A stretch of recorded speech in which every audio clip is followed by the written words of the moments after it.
जी। तो अर्जुन जो है, यहाँ यहाँ से अब हम नेक्स्ट जो पार्ट है सेकंड चैप्टर का, जिसका कि नाम है कर्म कांड। कर्म कांड हमने अपने डे टू डे लाइफ के अंदर में इसको सुना होगा, कि यहाँ पे जी कर्म कांड से काम करते हैं, या जो भी रिचुअल्स जिनको हम लोग बोलते हैं उनके हिसाब से हम लोग जो है अपने कार्य करते हैं। तो ये अर्जुन को भगवान जो है, भगवान कृष्ण जो हैं, वो पहले आत्मा का ज्ञान देते हैं। फिर आत्मा का ज्ञान देने के बाद में फिर अर्जुन के मन में ये प्रश्न आ सकता है कि ठीक है, मैं शरीर हूँ, मैं आत्मा हूँ, मैं शरीर नहीं हूँ, तो मैं इसको समझूं कैसे? इस क्वेश्चन को मैं समझूं कैसे कि मैं शरीर नहीं हूँ? तो इसको भगवान बताते हैं कि हमारा ये जो शरीर है ये क्षणभंगुर है, अस्थाई है। अब हमारे लिए प्रश्न आता है कि मैं कैसे जीना सीखूं, मैं इस भ्रम से कैसे आऊं? ऐसा नहीं है कि मैं सुनता नहीं हूं कि मैं शरीर हूं, मैं आत्मा हूं, पर अपने शारीरिक स्तर पे कार्य करने में बंद कैसे कर दूंगा? मैं शरीर के स्तर पे कार्य करने की कोशिश नहीं करता, मैं आत्मा के स्तर पे कार्य करने की कोशिश करता हूँ, लेकिन मुझे ये चीज समझ में नहीं आ रही है। तो इसके लिए कृष्ण कहते हैं कि इसके लिए तुम्हारे को सावधानी से काम करना पड़ेगा, वास्तविक ढंग से काम करना पड़ेगा। तो अब प्रश्न आता है कि हम लोग ये कैसे करें? व्यक्ति को यह सोचने की जरूरत है कि खुद को शारीरिक धारणा से ऊपर कैसे उठाया जाए। तो इसका पहला कदम है, कृष्ण अर्जुन को कर्म कांड का अभ्यास करने के लिए बताते हैं कि अर्जुन, तुम अविनाशी हो। ये आत्मा जो है अविनाशी है, इसलिए अर्जुन तुम अविनाशी हो, इसलिए युद्ध करना चाहिए, तुम्हें अपने कर्तव्य का पालन करना चाहिए। तुम अगर अपने कर्तव्य का पालन करोगे तो तुम्हें विजय की प्राप्ति होगी और तुम्हें गौरव प्राप्त होगा, तुम्हारा नाम होगा। तो यहाँ कर्म कांड के स्तर पर कार्य करके तुम भौतिक आनंद, जिसको कि तुम बोल रहे हो कि जी मेरे मेरे अगर रिश्तेदार जो हैं वो, उनका अगर अंत हो जाएगा, वो मर जाएंगे, तो मैं कैसे आनंद प्राप्त करूंगा? तो इस चीज को आप समझो कि आप, अगर आप कर्म कांड के स्तर पे कार्य करते हो तो आप आनंद भी प्राप्त कर सकोगे। तो इस विधि को जो है, जो हम कर्म कांड बोल रहे हैं, इस विधि को सकाम कर्म या कर्मकांड कहते हैं। इसको सकाम कर्म भी बोला जाता है। इसके फलदायक परिणाम निर्धारित जो है वैदिक अनुष्ठान किए जाते हैं। जैसे कि शास्त्रों में कोई चीज बताई गई है, हम शास्त्रों में निर्धारित और निर्देशित जो हमारे कर्तव्य हैं, हम उन कर्तव्यों का पालन करते हैं, और उनका पालन करते हुए फिर हम उसके फलों को जो है, जो हमारे को फल जो है वो प्राप्त होते हैं, हम उन फलों को भोगते हैं। कर्म कांड का अर्थ हुआ कि शास्त्र हमारे को जो निर्देश दे रहे हैं, जो हमारे को सजेशंस दे रहे हैं, या हमारे को जो ऑर्डर्स दे रहे हैं, हम उन ऑर्डर्स के हिसाब से उन कार्यों को या अपने जीवन को यापित करें। उन्होंने कुछ स्पेसिफिक हमारे को इंस्ट्रक्शंस दिए हैं, डू एंड डोंट्स। तो हम उन डू एंड डोंट्स को एक्सेप्ट करें और उसके हिसाब से अपना जो कार्य, अपना जीवन जो है वो यापन करें। तो कर्म कांड is just like a drug, sugar coated drug जिसको हम लोग बोलते हैं, कि जिसके एक दवाई तो कड़वी है, लेकिन उसके ऊपर कुछ कोटिंग हो रखी हुई है, सो दैट कोई इमीडिएटली खाता है तो उसको उसको बुरा नहीं लगता, वो धीरे धीरे करके उसको स्वेल करना जो है वो शुरू कर देता है। तो कर्म कांड is just like a drug covered with sugar.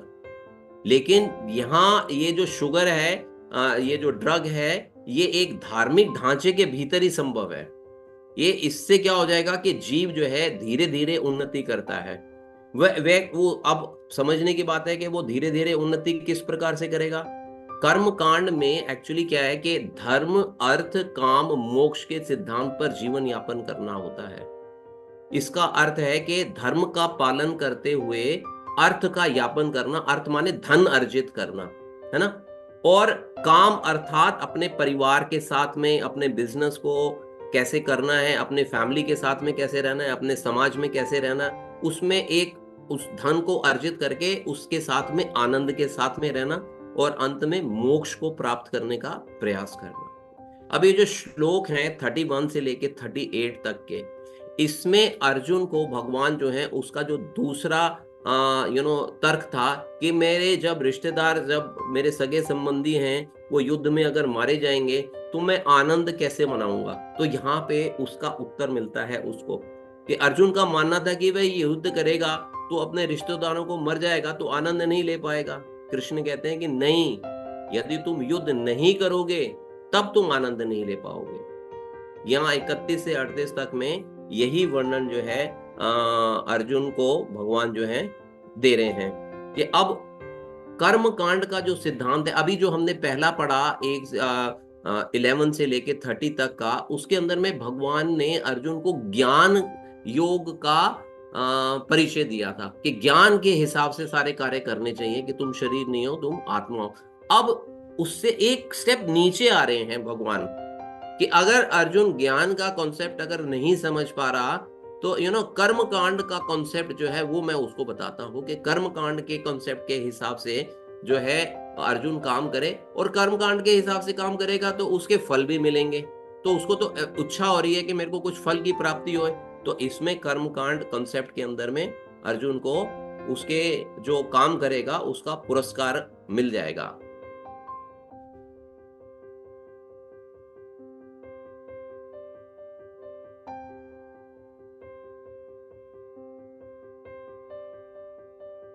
अब यहाँ पे अर्जुन को भगवान बताते हैं कि आप अपने क्षत्रिय धर्म का जो है वो पालन करो। तो यहाँ पे क्षत्रिय किसको बताया गया है, कि जो क्षति से रक्षा करता है उसको क्षत्रिय कहते हैं। व्यासदेव जी के पिता जो हैं पाराशर मुनि, उनके अनुसार क्षत्रिय का धर्म है कि वह सभी क्लेशों से नागरिकों की रक्षा करे, इसलिए उसे शांति तथा व्यवस्था बनाए रखने के लिए हिंसा करनी पड़ती है। अतः उसे शत्रु राजाओं के सैनिकों को जीतकर धर्म पूर्वक संसार का राज्य करना होता है। तो इसको क्षत्रिय बोला जाता है। कि युद्ध धर्म में मारे गए क्षत्रिय या राजा यज्ञ संपन्न करने वाले जो ब्राह्मण होते हैं, उनको जो फल प्राप्त होता है, ब्राह्मणों को जो फल प्राप्त होता है, वही फल क्षत्रिय अगर युद्ध करते हैं तो उनको भी प्राप्त होता है, कि उनको उच्च लोगों की प्राप्ति होती है और वो स्वर्ग लोक तक जाते हैं। जीव जो है बेसिकली हम अपने जीवन जो यापन करते हैं तो हम उसके अंदर में 3 पोजीशंस में रहते हैं, जैसे कि यहाँ पे बताया गया, देख रहे हैं आप लोग, कंडीशनल, सर्वधर्म और कॉन्स्टिट्यूशनल। इसका क्या अर्थ हुआ कि जीव जो है एक या तो बद अवस्था में रहता है, या स्वधर्म की अवस्था में रहता है, और या फिर वो आध्यात्मिक अवस्था में रहता है।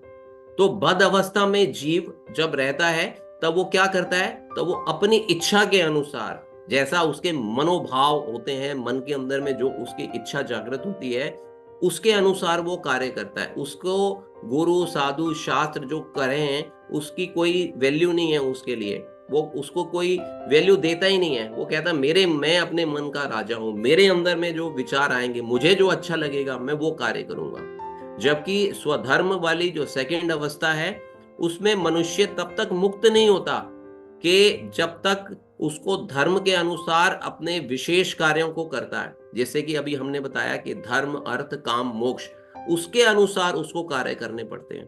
तो ये वाली जो अवस्था है ये भी बेसिकली बद अवस्था है, या हम इसको बोल सकते हैं कि ये देहात्म बुद्धि, बॉडीली लेवल पे हम लोग इसमें कार्य करते हैं, और इसमें हम लोग एक्सपेक्ट करते हैं कि हमारे को, हम जो भी कार्य कर रहे हैं इसका कोई ना कोई हमारे को जो फल जो है वो प्राप्त हो।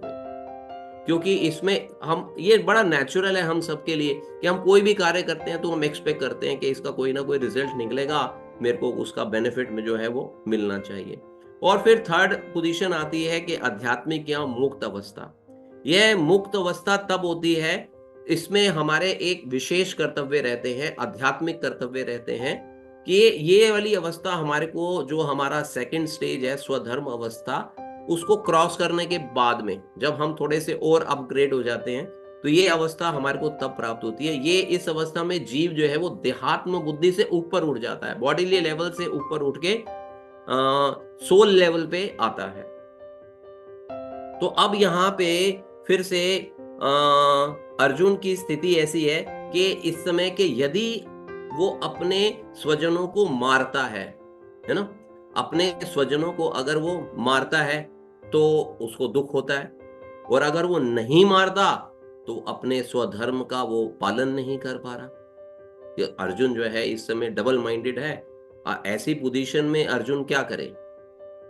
तो आप बता सकते हैं कि अर्जुन को ऐसी स्थिति में क्या करना चाहिए? Please raise your hands and confirm कि अर्जुन को जो है स्थिति में क्या करना चाहिए, बताइए।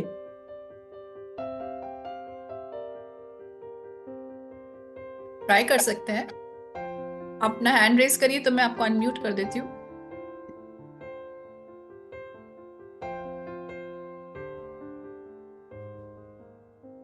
तो आप अपना इलेक्ट्रॉनिक हैंड रेज कर सकते हैं, एनीबॉडी? ओके ओके, शैली जी बताएंगे। बताइए प्लीज। इस स्टेज आप में अर्जुन को क्या करना चाहिए? अनम्यूट कर दिया आपको, अनम्यूट कीजिए, दोबारा से अनम्यूट करिए। हरे कृष्णा, हरे अभी बोलिए। कृष्णा। हरे कृष्णा। इस स्थिति में अर्जुन को अपने स्वधर्म का पालन करना चाहिए, क्योंकि वो क्षत्रिय है तो उसको क्षत्रिय का ही पालन करना चाहिए। हाँ, बिल्कुल करेक्ट है कि इस समय अर्जुन को है क्या करना चाहिए? अर्जुन को अपने क्षत्रिय धर्म का जो है वो पालन करना चाहिए। अगर अर्जुन इस समय अपने क्षत्रिय धर्म का पालन नहीं करेगा तो वह अपनी स्थिति से जो है वो गिर जाएगा। तो आपने बिल्कुल माता जी ठीक बोला कि अर्जुन को जो है इस समय अपने क्षत्रिय पालन का जो है वो क्षत्रिय धर्म का जो है वो पालन करना चाहिए। तो भगवान का भी कहना है कि अर्जुन को अपने स्वधर्म की रक्षा करनी चाहिए। और शास्त्र कहते हैं कि धर्मो रक्षति रक्षति ही, कि अर्थात जो व्यक्ति अपने धर्म की रक्षा करता है तो धर्म उस व्यक्ति की रक्षा करता है। और इस समय क्षत्रिय का क्या धर्म है कि वह अपनी पूरी शक्ति के साथ, अपने पूरे उत्साह के साथ, अपनी पूरी बुद्धि के साथ युद्ध करे और युद्ध में अपने स्वधर्म का जो है वो पालन करे। तो श्लोक 2.7 में अर्जुन ने पूर्ण समर्पण किया था भगवान को। आपको ध्यान होगा ना, श्लोक संख्या 2.7 में जिस समय अर्जुन बोलता है कि मैं अब अपने आप को समर्पित करता हूं, मेरे लिए जो श्रेयकर हो वो मुझे आप जो है बताइए।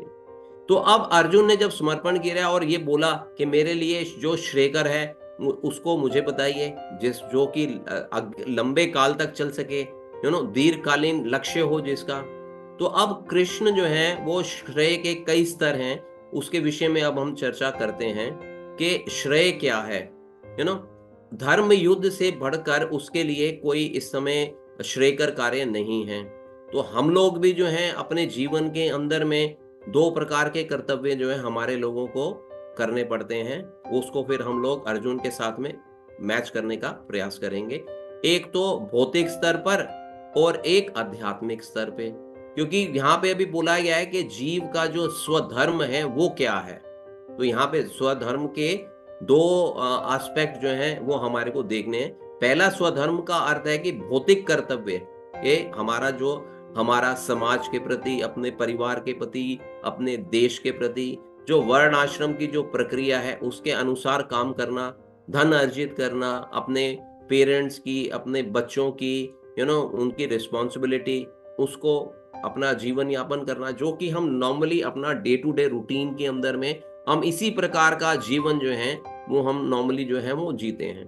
और दूसरा हमारा स्वधर्म का एस्पेक्ट क्या रहता है कि दूसरा साधन भक्ति के द्वारा हम अपने आध्यात्मिक कर्तव्यों को पूरा करें। आध्यात्मिक कर्तव्यों को पूरा करें का क्या अर्थ हुआ कि जैसे हमारी साधना प्रक्रिया में हम हमारी आध्यात्मिक प्रगति किस प्रकार से ऊपर हो पाएगी, जैसे कि हम लोग अपनी साधना करें, हरे कृष्ण महामंत्र का जप करें, भगवान को भोग अर्पित करें, और जो हमारी स्पिरिचुअल एक्टिविटीज हैं उस टाइप से हम उनको आगे करें। और भगवान जो है आगे जाके 18 चैप्टर के 65 श्लोक में बोलेंगे कि मन मना भव मद भक्तो मदयाजी माम नमस्करु माम एव एष्यसि सत्यम ते प्रत्यय जाने प्रियसी में। भगवान कह रहे हैं कि सदैव मेरा चिंतन करो, मेरे भक्त बनो, मेरी पूजा करो और मुझे नमस्कार करो। इस प्रकार तुम निश्चित रूप से मेरे पास आ पाओगे। तो ये भगवान यहाँ पे अर्जुन को है ये संदेश दे रहे हैं, हम सबको भी ये संदेश दे रहे हैं कि मेरे भक्त बनो, कि इस प्रकार से हम लोग जो है आध्यात्मिक जीवन में उन्नति जो है हम लोग कर सकते हैं। यहाँ कृष्ण हमें अपने धर्म का निभाने को कह रहे हैं और युद्ध करने के लिए अर्जुन को इस बात से बता रहे हैं कि सदैव मेरा चिंतन करो कि अर्जुन मेरे को ध्यान में करते हुए आपको जो है ये युद्ध करना है। अब ये जो दो हमने स्वधर्मों के विषय में जो चर्चा करी अभी, कि एक हमारा भौतिक कर्तव्य है और एक हमारा आध्यात्मिक कर्तव्य, तो इन दोनों को हमको अपने जीवन के अंदर में बैलेंस करके चलना होता है। अगर हम केवल अपने भौतिक कर्तव्य का पालन करें और अपने आध्यात्मिक कर्तव्य का पालन ना करें, तो हमारा जीवन जो है आवागमन जो है वो जीवन के अंदर में हमारा लगा रहेगा।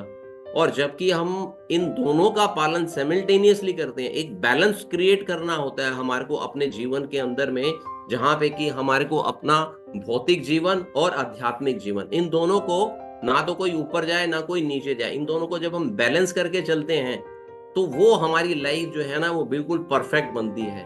तो उस अवस्था में हम अपने कर्तव्यों का भी पालन कर रहे हैं और उसके कर्तव्यों को पालन करने के साथ साथ हम अपने आध्यात्मिक धर्म का भी पालन कर रहे हैं और अपने आप को अपग्रेड भी कर रहे हैं। आध्यात्मिक स्तर पे जो है हम अपने आप को अपग्रेड भी कर रहे हैं। तो 2.32 के अंदर में अर्जुन को युद्ध करने के क्या लाभ होंगे, इसके विषय में भगवान बताते हैं कि हे पार्थ, वे क्षत्रिय सुखी हैं जिन्हें ऐसे युद्ध के अवसर अपने आप प्राप्त होते हैं, जिनसे उनके लिए स्वर्ग लोक के द्वार जो हैं वो खुल जाते हैं। यदि सभी पक्षों पर अगर हम विचार करें तो अर्जुन के युद्ध से विमुख होने का कोई कारण नहीं है, क्योंकि अर्जुन अगर अब युद्ध करेगा, अगर युद्ध में विजयी होता है अर्जुन, तो उसको राज्य का भोग करने को प्राप्त होएगा। और अगर अपने स्वधर्म का पालन करते हुए युद्ध के अंदर में अगर अर्जुन की मृत्यु हो जाती है तो वह स्वर्गलोक को जाएगा। तो स्वर्गलोक को जाएगा तो वो भी उसके भी द्वार उसके लिए खुले हुए हैं, तो उसमें इसकी कोई हानि नहीं है, इसमें अर्जुन को युद्ध करने में लाभ ही लाभ है। तो अब उसके बाद में भगवान नेक्स्ट श्लोक के अंदर में अर्जुन को जो है, अगर वो युद्ध नहीं करता तो उसकी स्थिति कैसी होगी या उसकी क्या हानि होगी, उसके विषय में बताते हैं 2.33 में, किंतु यदि तुम युद्ध करने के स्वधर्म को संपन्न नहीं करते हो तो तुम्हें निश्चित रूप से अपने कर्तव्य की उपेक्षा करने का पाप लगेगा और तुम योद्धा के रूप में भी अपना यश खो दोगे। और फिर बोलते हैं 34 में, लोग तुम्हारे अपयश का वर्णन करेंगे और सम्मानित व्यक्ति के लिए अपयश तो मृत्यु से भी बढ़कर होता है। हम भी अपने जीवन के अंदर में किसी भी प्रकार का अपयश नहीं लेना चाहते। फिर 35 में भगवान कहते हैं कि जिन जिन महायोद्धाओं ने तुम्हारे नाम तथा यश को सम्मान दिया है, वे सोचेंगे कि तुम डर के मारे युद्ध भूमि छोड़ दी है और इस तरह वे तुम्हारे को तुच्छ मानेंगे। तो अर्जुन के मन में तो ये है कि मैं युद्ध अगर नहीं करूंगा तो मेरे अंदर में जो करुणा है, मैं तो अपना करुणा दिखा रहा हूं, लेकिन भगवान कह रहे हैं कि वो करुणा नहीं है। तुम तो सोचोगे कि हाँ जी तुम्हारे मन के अंदर में करुणा है, लेकिन दूसरे लोग क्या समझेंगे कि अर्जुन जो है वो डर के भाग गया है युद्ध से। इतने सारे योद्धाओं को देख के अर्जुन जो है वो उनका सामना नहीं कर पा रहा। यहाँ अभी तक जो हमने डिस्कस किया, यहाँ तक भगवान जो है सकाम कर्म के फलों के बारे में बात कर रहे हैं, जिससे अर्जुन अपने जीवन में आनंद का भोग कर सकता है। यह उसके दूसरा जो तर्क था उसका आंसर अर्जुन भगवान ने जो है यहाँ पे दिया। इसका अर्थ हुआ कि अर्जुन को है कर्म कांड के अनुसार या सकाम कर्म के अनुसार जो शास्त्रों में विधि विधानों में जो चीजें बताई गई हैं उसके हिसाब से काम करेगा तो वो उसके फल की प्राप्ति होगी, उससे वो आनंद मना सकेगा।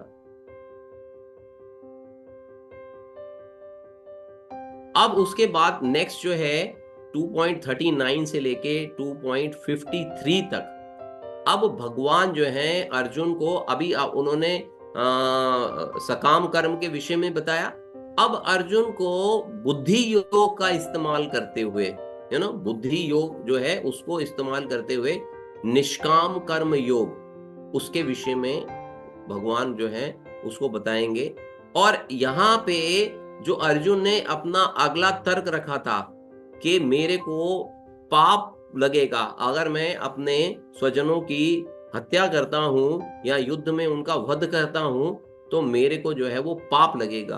तो यहाँ पे भगवान जो है एक एक करके उसके हर तर्क को काट रहे हैं अपने ज्ञान के द्वारा।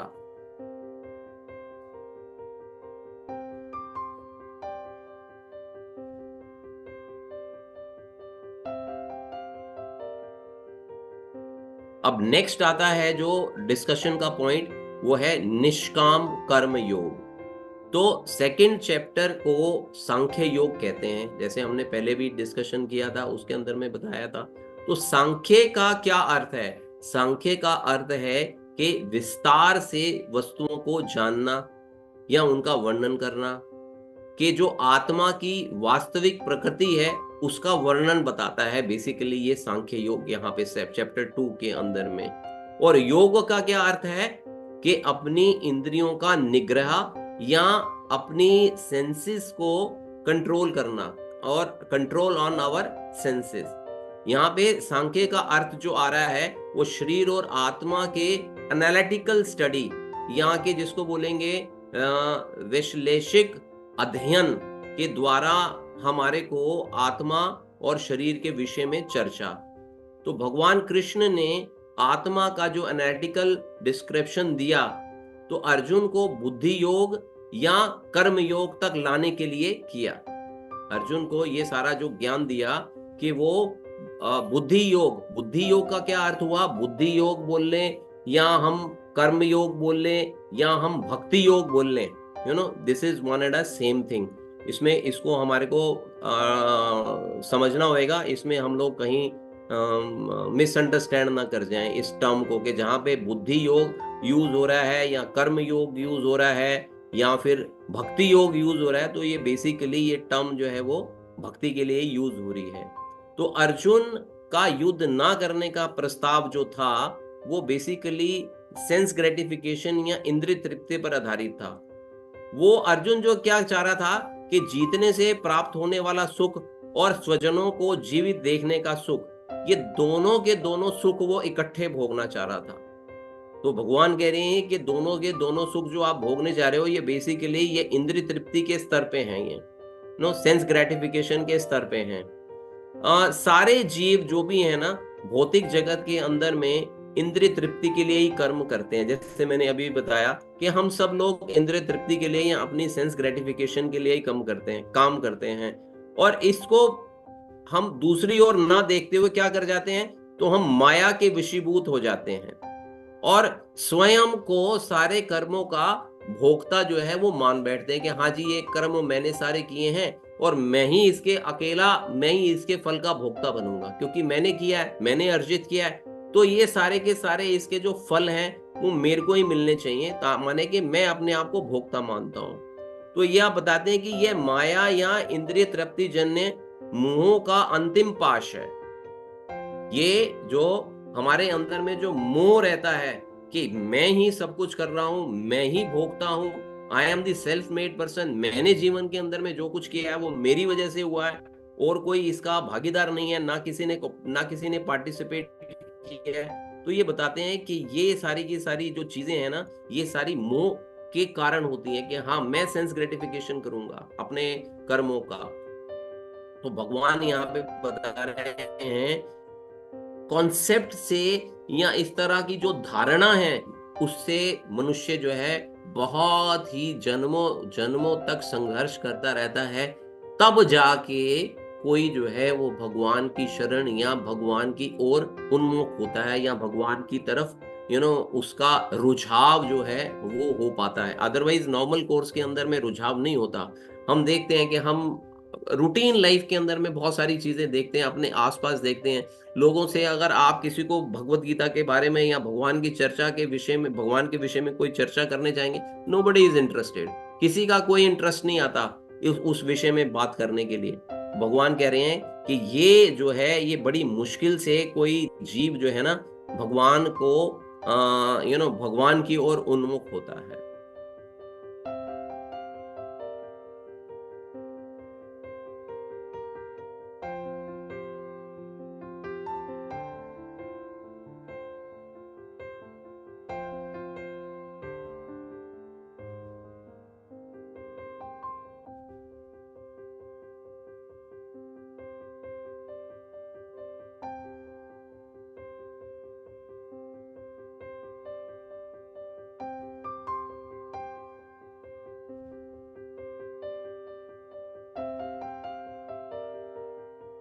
अभी जैसे मैंने आपको बताया 2.40 श्लोक संख्या 2.40 अगर आप देखेंगे तो इसमें बुद्धि योग का क्या अर्थ है।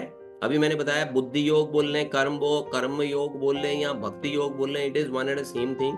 तो यहाँ पे बुद्धि योग का क्या अर्थ है कि कृष्ण भावनामृत में पूर्ण आनंद तथा भक्ति के ज्ञान में कर्म करना।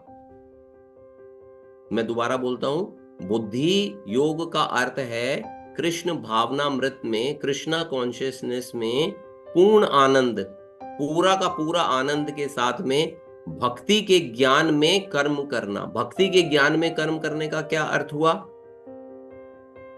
कि मैं अपने जो भी कार्य हैं वो भक्तिमय कार्य हैं, मेरे सारे कार्य जो हैं वो भक्तिमय हैं, उसमें जो सेंटर में है वो कृष्ण है। बाकी सारी एक्टिविटीज में कर रहा हूं बट सेंटर में क्या है, कृष्ण है। बुद्धि योग जो है वो भगवान कृष्ण की बेसिकली भक्ति है।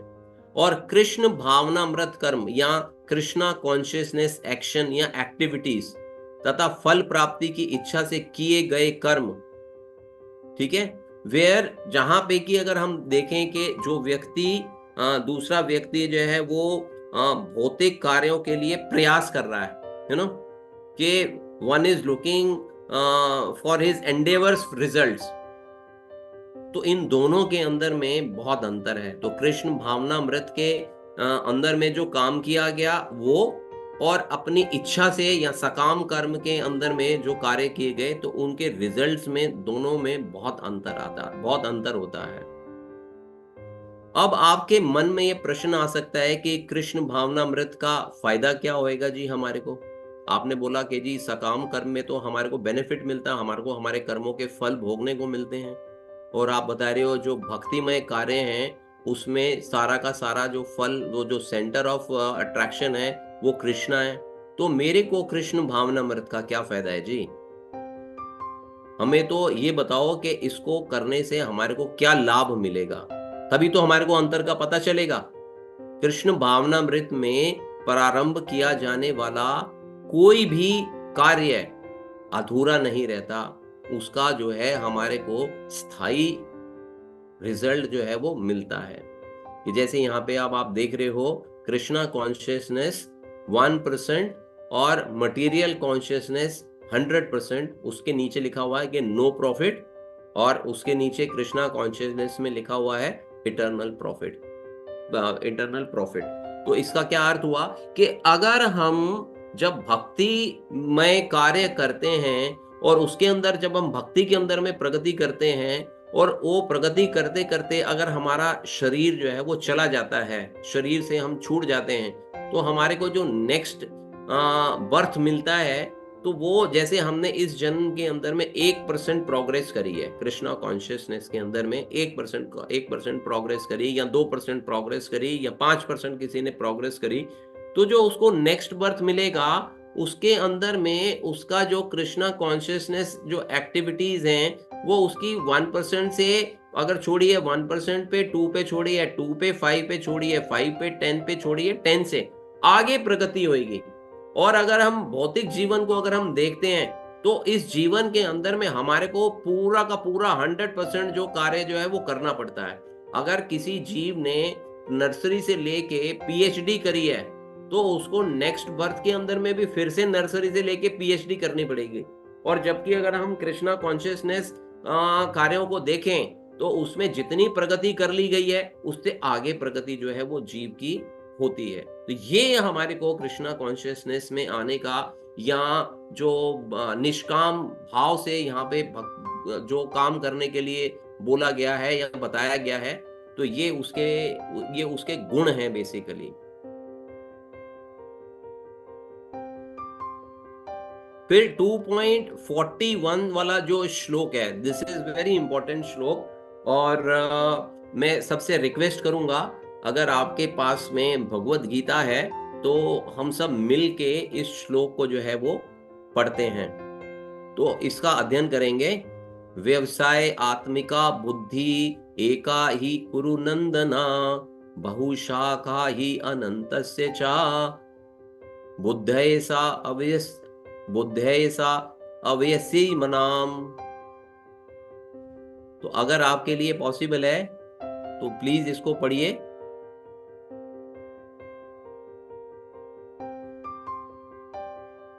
अनम्यूट कर सकते हो आप हैंड रेस कर दीजिए, मैं अनम्यूट करूंगी जो पढ़ना चाहता है इस श्लोका को। कौन पढ़ना चाहेगा? आप हैंड रेस कर दीजिए। या आप साथ साथ बोलिए, मैं बोलता हूं फिर उसके बाद में आप बोल दीजिए। व्यवसाय आत्मिका बुद्धि, व्यवसाय आत्मिका बुद्धि एका ही कुरु नंदना, एका ही कुरु नंदना, बहुशाखा ही अनंत्या च, बहुशाखा ही अनंता च,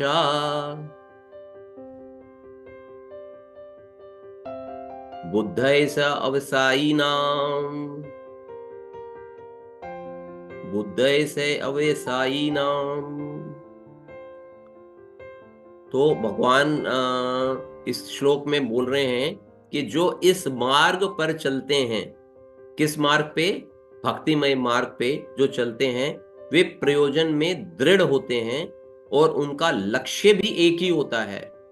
हे कुरु नंदन, जो दृढ़ प्रतिज्ञ नहीं है उनकी बुद्धि अनेक शाखाओं में विभक्त रहती है। ये श्लोक काफी फेमस है और ये श्लोक हमारे जीवन के बहुत ही करीब है और बहुत प्रसिद्ध श्लोक है। यह दृढ़ श्रद्धा, इस बात की दृढ़ श्रद्धा कि कृष्ण भावनामृत में किए द्वारा मनुष्य जीवन की सर्वोच्च सिद्धि को प्राप्त कर सकता है। यहाँ पे व्यवसाय आत्मिका बुद्धि, इसको जो है हम व्यवसाय आत्मिका बुद्धि कहते हैं, जिसमें कि सर्वोच्च सिद्धि अपने जीवन की मनुष्य जो है वो प्राप्त कर सकता है। तो कृष्ण भावनामृत या कृष्णा कॉन्शियसनेस की सर्वोच्च सिद्धि क्या है? बॉडीली लेवल का त्याग करना, देहात्म बुद्धि का त्याग करना। इसके द्वारा जब हम अध्यात्म में आ जाते हैं तो हम ऊपर उठते हैं, तो हम अपने देहात्म बुद्धि, जहां जैसे कि हम हर चीज को अपने देह के साथ में रिलेट करते हैं, तो ये बॉडीली लेवल से ऊपर उठना कि मैं शरीर नहीं हूं, मैं आत्मा हूं, इस स्तर पे आना या इस स्तर पे अपने आप को समझना। जो कृष्ण भावना भावित व्यक्ति होता है उसका जो निश्चय होता है ना, वो दृढ़ होता है और वो ज्ञान पे आधारित होता है नॉर्मली, है ना, वो ज्ञान पे आधारित होता है। तो भगवान भी यहाँ पे कहते हैं कि ऐसा व्यक्ति बहुत दुर्लभता से पाया जाता है ना। इस श्लोक में भगवान ने बुद्धि की तुलना जो है वो अभक्तों की बुद्धि से की है। भक्तों की बुद्धि की तुलना और अभक्तों की बुद्धि की तुलना। जो अभक्त हैं बेसिकली वो एक लेवल पे स्थिर नहीं रहते हैं, उनकी बुद्धि जो है वो अलग अलग स्तरों पे रहती है, मचलते रहते हैं, वो कभी इधर कभी उधर, वो कुछ डिसाइड नहीं कर पाते हैं कि उनको जीवन के अंदर में क्या करना है। और वही जो कृष्णा भावना भावित जो भक्त है या जो जीव है, वो अपने ही सिंगल माइंडेड, उसके मन के अंदर में कोई डाउट नहीं है, कोई विभ्रम नहीं है कि मेरे को ये करना चाहिए या मेरे को वो करना चाहिए। तो ये एक बहुत बड़ा डिफरेंस है। जो यहाँ पे बहुशाखा बुद्धि जो बताया गया है, बहुशाखा का मतलब है जीव जो है वो भटकता रहता है। जैसे फॉर एग्जाम्पल के कोई व्यक्ति जो है वो सोमवार को शिव जी के पास में जाता है, मंगलवार को हनुमान जी के पास में जाता है, बुधवार को किसी और के पास जाता है, वीरवार को किसी और के पास जाता है, वो स्थिर नहीं है। फिर कोई कोई बोलता है जॉब में कि मैं ये वाला जॉब करूं, वो वाला जॉब करूं। स्टूडेंट के लेवल पे है तो वो समझ नहीं पाता कि मेरे को ये वाला कोर्स करना है, वो वाला कोर्स करना है, मेरे को प्रमोशन मिलेगी नहीं मिलेगी, मेरे को ये कार्य। तो ऐसे बुद्धि जो है ना वो मंडराती रहती है, एक एक स्थान पे स्थिर नहीं रहती, वो निश्चय नहीं कर पाता, दृढ़ता नहीं है उसके अंदर में। तो यहाँ पे और जो कृष्ण भावना भावित व्यक्ति है उसको कोई डाउट नहीं है, वो किसी भी प्रकार से किसी भी समस्या के अंदर में नहीं है, कोई डाउट नहीं है, कोई भटकता नहीं है, कोई भटकन नहीं है उसके जीवन के अंदर में। तो उसे पूर्ण विश्वास है कि हाँ जो मैं जो भी कार्य कर रहा हूँ वो ठीक से ठीक कार्य कर रहा हूँ। तो यही ना भटकन होना ही बेसिकली ये जो अभी हमने श्लोक पढ़ा, इस श्लोक का जो एसेंस है या निचोड़ है कि हमारे को एक दृढ़ निश्चय के साथ में एक ही जगह पे स्थिर रहना है।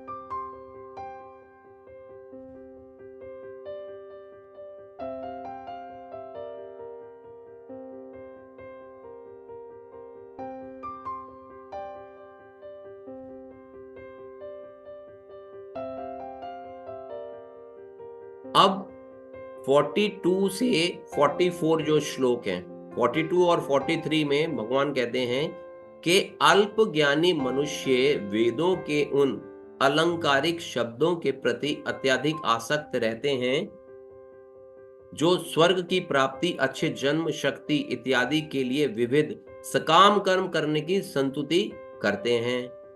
इंद्रिय तृप्ति तथा ऐश्वर्यमय जीवन की अभिलाषा के कारण वे कहते हैं कि इससे बढ़कर और कुछ नहीं है। और फिर 44 में जो लोग इंद्रिय भोग तथा भौतिक ऐश्वर्य के प्रति अत्यधिक आसक्त होने से ऐसी वस्तुओं से मोहग्रस्त हो जाते हैं जो उनके मनों में भगवान के प्रति दृढ़ भक्ति, भगवान के प्रति भक्ति का दृढ़ निश्चय नहीं होने देता। तो कृष्ण यहां पे बता रहे हैं कि यद्यपि वेदों में जीव को भौतिक इच्छाओं की पूर्ति हेतु शिक्षाएं हैं, लेकिन वो अंतिम निष्कर्ष नहीं है। यहां पे ये हमारे को समझना होगा, वो अंतिम निष्कर्ष नहीं है। अभी हमने जैसे अभी समझ भी रहे हैं कि वैदिक साहित्य जो है या जो वेद हैं या जो पुराण हैं वो हमारे को स्टेप बाय स्टेप प्रगति करने के लिए प्रेरित करते हैं, जो हमारे को हमारी प्रगति जो है वो ग्रेजुअली होती है इसके अंदर में। तो हमारे को जो वेद हैं वो बेसिकली जैसे मैंने अभी बताया ना, वो शुगर कोटेड दवाई जैसे आती है, तो वो हमारे को देते हैं कि हाँ जी आप किसी भी, क्योंकि हर जीव की जो स्थिति है ना वो अलग है, हर जीव की स्थिति अलग है। ऐसा नहीं है कि कोई भी जीव आज शुरू हुए और वो सीधा भक्ति में आ जाएगा या भगवान के प्रति समर्पण कर देगा, नहीं। हर एक के अंदर में अपनी अपनी भोग प्रवृत्ति होती है और एक समय आता है जीव के जीवन के अंदर में जब जीव जो है वो भगवान को समर्पित होता है या उसके मन के अंदर में कुछ आध्यात्मिक कार्य करने के जो भाव हैं वो जागृत होते हैं। तो ये ग्रेजुअल प्रोसेस है। जैसे कि भगवान ने बताया कि सकाम कर्म करो, जैसे किसी व्यक्ति ने अस्पताल बनाया, कुछ स्कूल के बच्चों के लिए कुछ स्कूल बनवा दिए, अंध विद्यालय बनवा दिए, तो वो शास्त्रों के अंदर में ये चीजें बताई गई हैं कि ऐसा करने से आपको लाभ होगा और वो क्या करेगा जी, स्वर्ग लोक की प्राप्ति हो जाएगी मेरे को, अगर मैं इस तरह के कार्य करूंगा तो मेरे को स्वर्ग लोक की प्राप्ति हो जाएगी। अब वो क्या करता है कि जब वो इस तरह के कार्य करने लगता है तो उसके अंदर में ग्रेजुअली भगवान को जानने की भी प्रवृत्ति आती है। तो मंदिर में जाता है, किसी भक्त के साथ में मिल जाता है, तो भक्त जो है उसको भक्ति के विषय में बताता है, क्योंकि वो ये कार्य जो है वो ऑलरेडी कर रहा है, वो दान ऑलरेडी दे रहा है, तो उसका डाइवर्जन जो है या उसका अपग्रेडेशन जो है ना, स्थानांतरण जिसको कि हम बोलते हैं ट्रांसमाइग्रेशन, वो इजी हो जाता है। तो भगवान क्या चाहते हैं कि जितने भी जीव हैं वो बेसिकली अगर एकदम भक्ति में अगर नहीं आ सकते हैं तो ग्रेजुअली धीरे धीरे करके भक्ति के स्तर तक आ जाएं। तो इसीलिए यहाँ पे बताया गया है कि जो शास्त्रों में जो भाषा इस्तेमाल की गई है ना, वो वो इस तरह से इस्तेमाल की गई है कि जीव जो है वो अट्रैक्ट होए, जीव जो है वो अट्रैक्ट होए, और किसी तरीके से अट्रैक्ट होके जब वो सकाम कर्म में लग जाता है, तो सकाम कर्म में बेसिकली डू एंड डोंट्स दोनों चीजें बताई गई हैं। तो जब वो डू एंड डोंट्स को फॉलो करता है, तो उसके बाद में उसको भक्ति के अंदर में भी डू एंड डोंट्स वाले पार्ट को फॉलो करना इजी हो जाता है बेसिकली।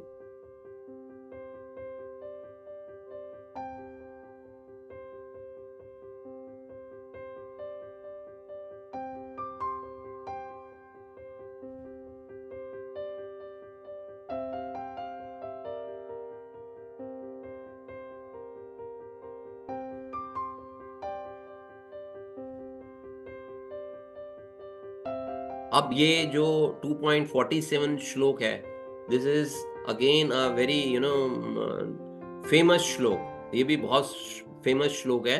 तो इसके लिए भी मैं आप सबसे रिक्वेस्ट करूंगा कि अगर आपके पास बुक है, अगर आप उस बुक में से कोई, हमारे में से कोई अगर पढ़ना चाहे इस श्लोक को।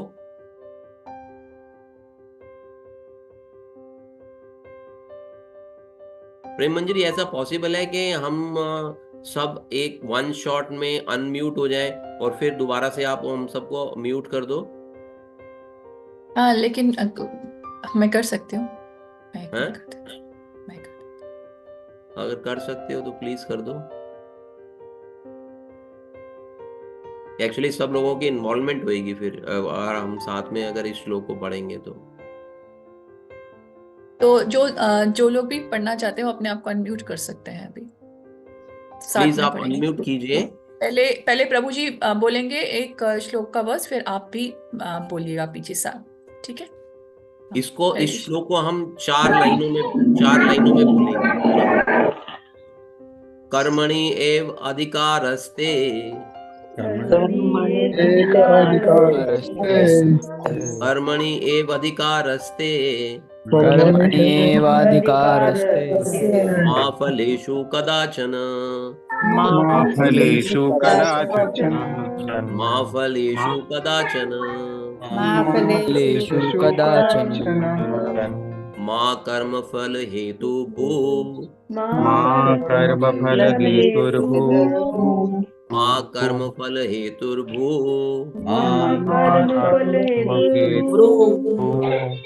मा संग अस्तु अकर्मणि, संगस्तु कर्मणि, मा संग अस्तु कर्मणि। कर्मणि। Thank you very much. आप अनम्यूट कर सकती हो आप।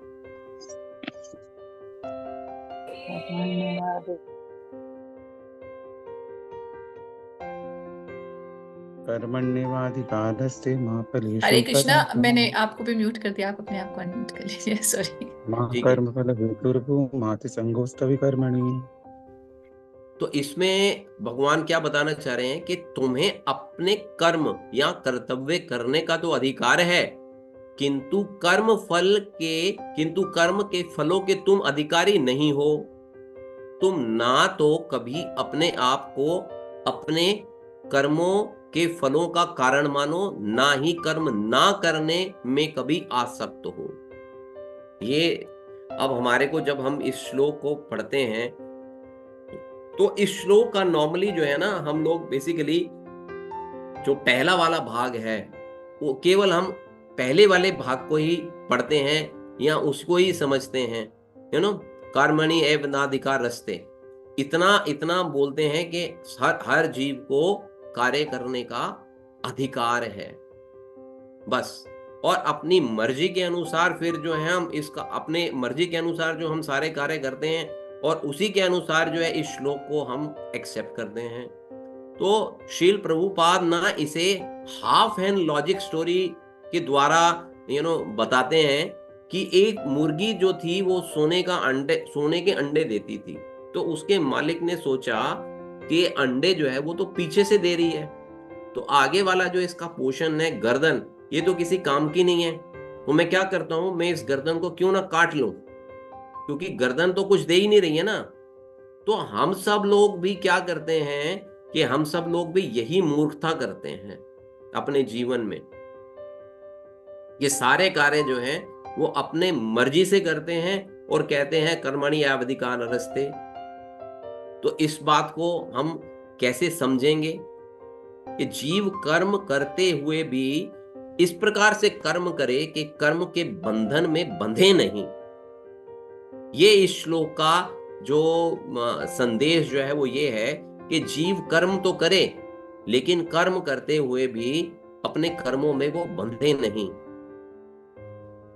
तो ये कैसे संभव है ना? ये कैसे संभव है कि तुम्हारा अधिकार केवल कर्म करने का ही है, तुम्हारा अधिकार केवल कर्म करने का ही है। अब प्रश्न यह उठता है कि यह अधिकार क्या है और किसने दिया है? हमारा अधिकार किस कर्म को करने में है या किस कर्म को करने में हमारा अधिकार नहीं है? ये हम कैसे समझें? इस श्लोक को लेके लोगों के मनों में अपनी अनेक धारणाएं हैं। इस उपदेश का नाम लेके, जैसे मैंने अभी बताया कि लोग मनमाने कार्य करते हैं और बोलते हैं कि जी गीता की तो यही शिक्षा है, गीता की यही शिक्षा है, व्यक्ति को कर्म करने के लिए कहा जा रहा है यहाँ पे जी। इवन हम लोग देखते हैं कि कॉर्पोरेट्स में, ऑफिसेस में भी ना इस श्लोक को लोग जो हैं वो लगा के रखते हैं और इसका अर्थ अपने अपने हिसाब से निकालते हैं, चाहे वो सही है चाहे वो गलत है, और बोलते हैं कि जी गीता का यही उपदेश है। ये गीता का उपदेश नहीं है। अगर गीता का अगर ये उपदेश होएगा तो इसमें गीता की जो विशेषता है वो खत्म हो जाएगी। हम लोग ये सोचते हैं कि ये उपदेश जो है वो केवल अर्जुन के लिए है। ये केवल अर्जुन के लिए नहीं है, ये संदेश जो है ना ये हम सबके लिए है बेसिकली। तो हाँ, यहाँ पे हमारे को ये समझना होगा कि कर्म का क्या अर्थ है। तो 2.7 में अर्जुन ने जिस समय भगवान को अपने आप को समर्पित करते हुए ये बोला कि मैं अब आपको अपने आप को समर्पित करता हूं। तो समर्पित व्यक्ति का क्या अधिकार है?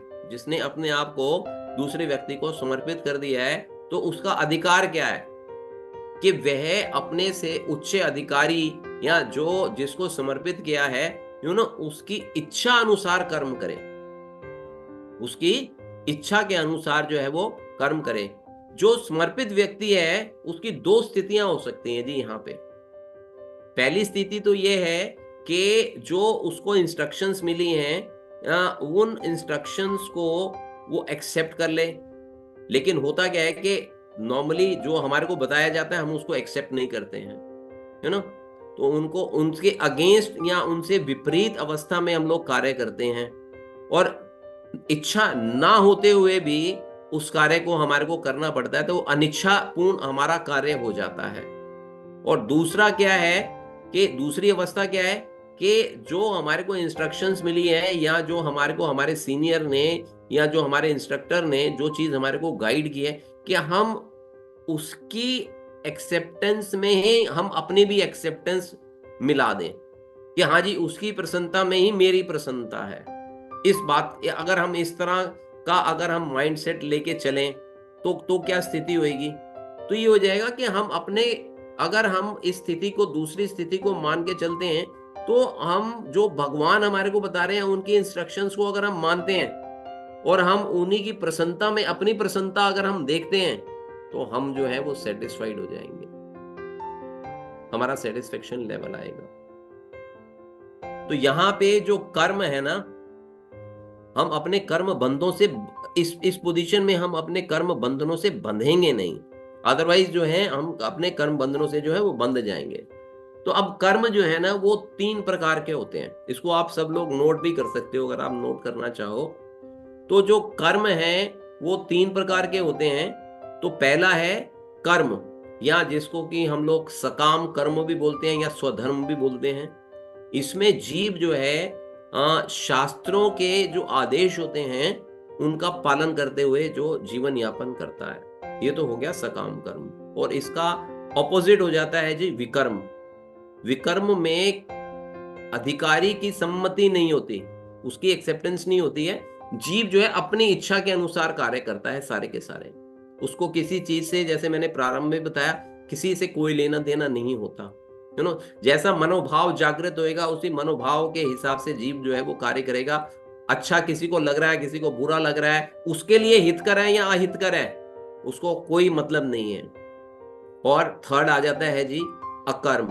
अकर्म का अर्थ है अपने कर्मों को ना करना, नहीं, अपने कर्मों को करना, लेकिन फल की प्राप्ति के फल की जो प्राप्ति है उसके साथ में आसक्त नहीं होना है हमारे को। बिना आसक्त किए, बिना आसक्त हुए अपने कर्मों को करना, वो है बेसिकली, उसको अकर्म करते हैं। कर्म फल के प्रति अगर आसक्त रहने वाला व्यक्ति कर्म का कारण बन जाता है एक्चुअली। इस तरह उसे कर्म फलों का फल प्राप्त होता है और वो उन कर्म फलों का अपने आप को भोक्ता भी समझने लग जाता है। तो उससे हमारे को बचना चाहिए कि हमारे को किस प्रकार का कार्य करना चाहिए। इस श्लोक का क्या अर्थ है कि हमारे को कार्य करना चाहिए। ऐसा नहीं है कि अगर हमारे को भगवान ने बोल दिया कि तुम्हारे को फल की प्राप्ति की इच्छा नहीं करनी चाहिए तो हम कर्म ही करना बंद कर दें। नहीं, भगवान कहते हैं कि नहीं, ये हो नहीं सकेगा। कर्म तो आपको करना ही पड़ेगा। अगर आपके सामने एक खाने की प्लेट में पूरे की पूरी थाली सजा के रख दी है और आपको उसको खाने के लिए हाथ को हिला के अपने मुंह में तो लेके जाना ही पड़ेगा। ये तो कार्य आपको करना ही पड़ेगा, इतना कार्य तो आपको करना ही। तो कोई भी जीव जो है वो बिना कार्य करे तो रह नहीं सकता।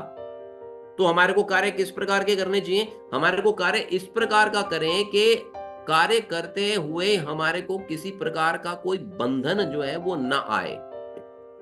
तो शुभ कार्य जो हम होते हैं तो हमारे को लगता है कि शुभ कार्यों का फल तो हमारे को भोग लेना चाहिए और अशुभ कार्यों का फल जो है वो हमारे को त्याग देना चाहिए। इसका अर्थ ये हुआ। तो यहाँ पे हमारे को समझना होगा कि जो शुभ कार्यों के जो फल हैं और जो अशुभ कार्यों में, तो अशुभ कार्यों के फलों को त्यागने में हमारे को कोई समस्या नहीं होती, और लेकिन शुभ कार्यों को तो लगता है कि नहीं मैं इसको भोग लूं, ये तो मेरे लिए मैंने ही किए हुए हैं, मेरे फेवर में है, मैं क्यों ना इसको भोगूं, मैंने काम किया ये वाला। तो भगवान यहाँ पे कहने का प्रयास कर रहे हैं कि शुभ और अशुभ दोनों को त्यागना है। जो अशुभ है वो बेसिकली एक प्रकार से लोहे की हथकड़ी है और जो शुभ कार्य है वो सोने की हथकड़ी है। तो बंधन जो है वो दोनों अवस्थाओं में है। ऐसा नहीं है कि एक ही अवस्था में बंधन है कि जी मैंने शुभ कार्य किए तो मेरे को कोई उसका फल भोगने के लिए फिर हमारे को दोबारा आना पड़ता है। अशुभ कार्य करेंगे उसको भी भोगना पड़ेगा और जो हम शुभ कार्य करेंगे उसको भी भोगना पड़ेगा। तो दोनों के अंदर में क्या करना है हमारे को? हम प्रयास ये करें कि हम अनासक्त होके, आसक्ति नहीं, अनासक्त होके हम जो है निष्काम भाव से, फलों से रहित होके, फलों की कामना से रहित होके हम जो है अपने कार्य को करें।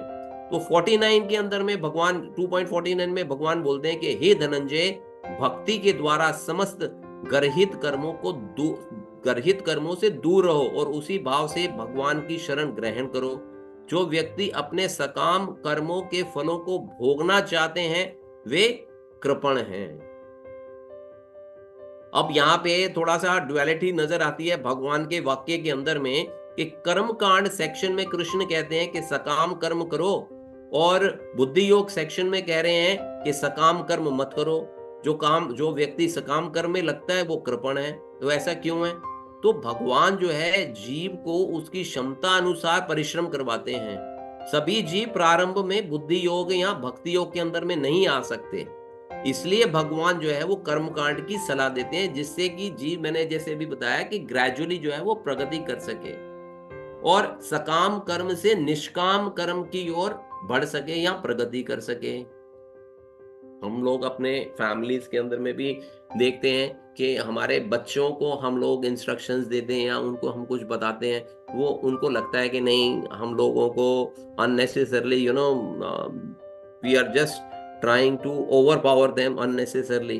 बट जब वो फिर ग्रेजुअली बड़े होते हैं तब उनको समझ में आती है कि हाँ, मेरे जो पेरेंट्स मेरे को जो इंस्ट्रक्शंस देते थे अब मैं वही इंस्ट्रक्शंस अपने बच्चों को देने जा रहा हूँ, तो मेरे पेरेंट्स जो थे वो करेक्ट थे। तो ये जो बुद्धि आती है ये कुछ समय के बाद आती है, तो ग्रेजुअली प्रोग्रेस होती है जीव की। तो यहाँ पे हमारे को इन दोनों सेक्शंस में जहाँ पे कि यहाँ पे भगवान उस सकाम कर्म वाले को कृपण बोल रहे हैं, वो इसीलिए बोल रहे हैं कि सकाम कर्मों को छोड़ दो। ये वाला जो सकाम कर्म वाला जो स्तर है वो नीचे का स्तर है, और निष्काम वाला जो स्तर है वो ऊपर का स्तर है, कि जिसमें जीव जो है वो प्रगति करता है और अपने कर्मों के फलों को भोगना नहीं चाहता है, अपने कर्मों के फलों को वो भगवान को अर्पित कर देता है।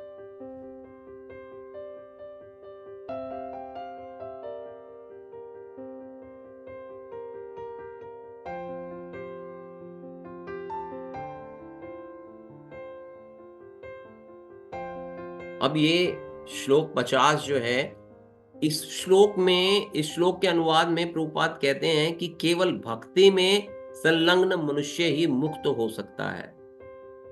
बुद्धि से युक्त व्यक्ति शुभ व अशुभ दोनों प्रकार के कर्मों को त्याग देता है और कर्म बंधन से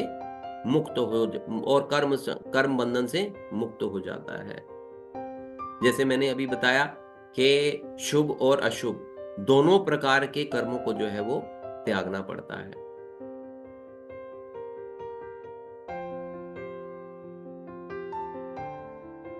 हमारे जीवन में जो भी हम कार्य करते हैं तो उससे हमारे अच्छे बुरे कर्म जो हैं वो ना संचित होते रहते हैं, इकट्ठे होते रहते हैं। तो बेसिकली वो ना 3 प्रकार के होते हैं।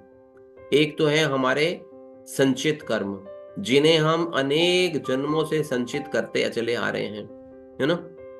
तो ये हमारे नाम का एक ना कंप्यूटर अलग से खुला रहता है, कंप्यूटर के अंदर में स्टोर होते रहते हैं ये।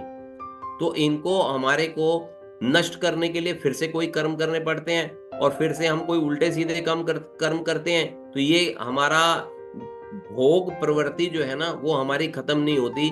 तो ये कार्य जो संचित कार्य जो है वो हमारे बढ़ते ही रहते हैं, कम नहीं होता है, जिसके कारण कि हमारे को इस जन्म मृत्यु जरा व्याधि के चक्रव्यूह से हमारे को छुटकारा जो है वो नहीं मिल पाता। दूसरे प्रकार के होते हैं क्रियायमान, जिन्हें हम इस समय कर रहे हैं, जिन कर्मों को हम इस समय कर रहे हैं, यदि वे नष्ट ना करें हम उनको, तो वो क्या हो जाएगा कि वो जो हमारा स्टोरेज है उसके अंदर में फिर से स्टोर होते चले जाएंगे। तो हमारे को क्या करना है, इसको निष्क्रिय होके निष्काम भाव से हमारे को अपना जीवन यापन करना है, ताकि वो हमारे स्टोरेज के अंदर में जाए ही नहीं। हमारा जो है स्टोरेज वो खाली रहना चाहिए। खाली रहना चाहिए किस चीज के लिए? आध्यात्मिक चीजों के लिए। और फिर थर्ड आता है प्रारब्ध, वे कर्म जिन्हें संचित भंडार से हम अभी भोगना हमारे लिए निश्चित हो चुका हुआ है, और प्रारब्ध के बाद ही कोई आध्यात्मिक जगत में स्थान प्राप्त कर सकता है। कि जो हम कार्य कर रहे हैं, जो हम भोग रहे हैं, यू नो, इनको अगर हम खत्म कर देंगे, जीरो कर देंगे, जीरो लेवल पे आ जाएंगे, तब हमारी आध्यात्मिक प्रगति जो है ना होनी जो है वो तभी संभव हो पाएगी। अदरवाइज ऐसी हमारी आध्यात्मिक प्रगति जो है वो संभव नहीं हो पाएगी। तो आगे बताते हैं कि ऐसी स्थिति कब आएगी, जब हमारी बुद्धि मोह रूपी सघन वन को पार कर जाएगी। संसार रूपी जंगल में मोह एक ऐसा स्थान है जो सबसे अधिक घना जंगल है। इसके वृक्ष इतने घने हैं कि सूर्य का प्रकाश भी यहां तक नहीं पहुंच पाता, और उसके अंदर जीव जो है वो दिन रात का अंतर भी जो है वो नहीं कर पाता। और इसके कारण क्या है कि जी, जो काम क्रोध लोभ मोह मत मत्सर, इसमें मोह जो है ना एक वो बहुत बड़ा अंधकार है।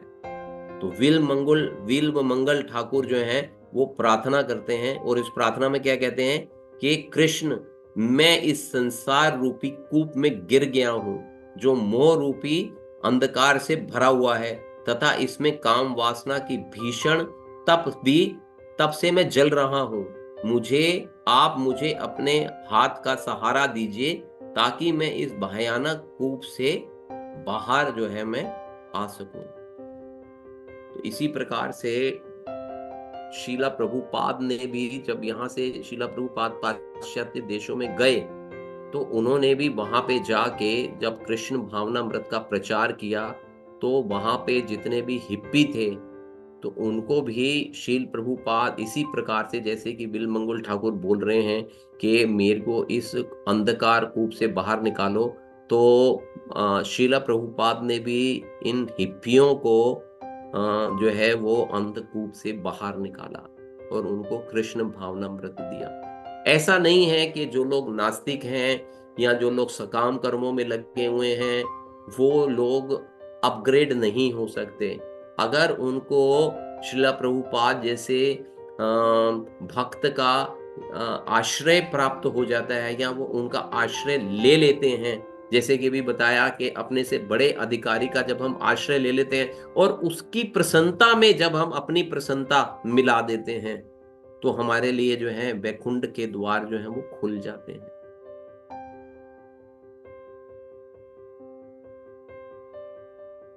तो यहाँ पे भी आप देख रहे हो कि ड्यूटीफुल डिटैच्ड वर्क अगर हम करेंगे तो हमारे को रियलाइज नॉलेज प्राप्त होगी किस चीज की, आत्मा के लिए, और ग्रेजुअली वो हमारे को कहाँ तक ले जाएगी, भगवान के पास में लेके जाएगी। और जब हम भगवान को सरेंडर कर देंगे, आत्मसमर्पण कर देंगे, तो हमारे को किससे मुक्त कर देंगे, इस भौतिक जीवन से हमारे को मुक्त कर देंगे और जीव जो है वो फिर अंत में भगवान के पास में या भगवान के वैकुंठ धाम में जो है वो प्रवेश जो है वो कर पाएगा।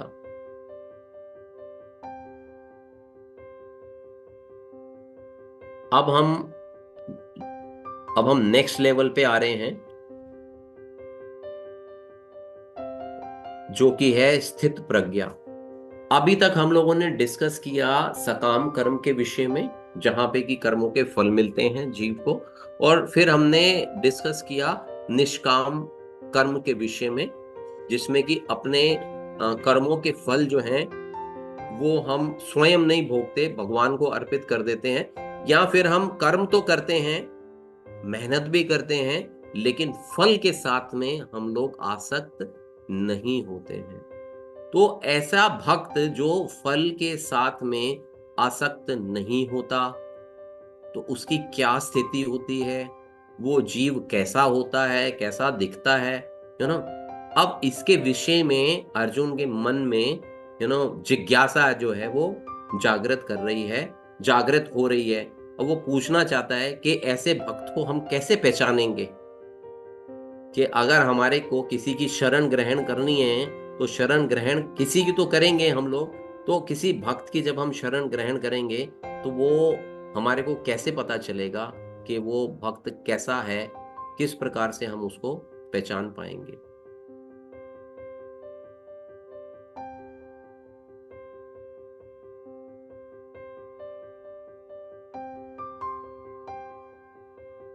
तो 2.54 में सॉरी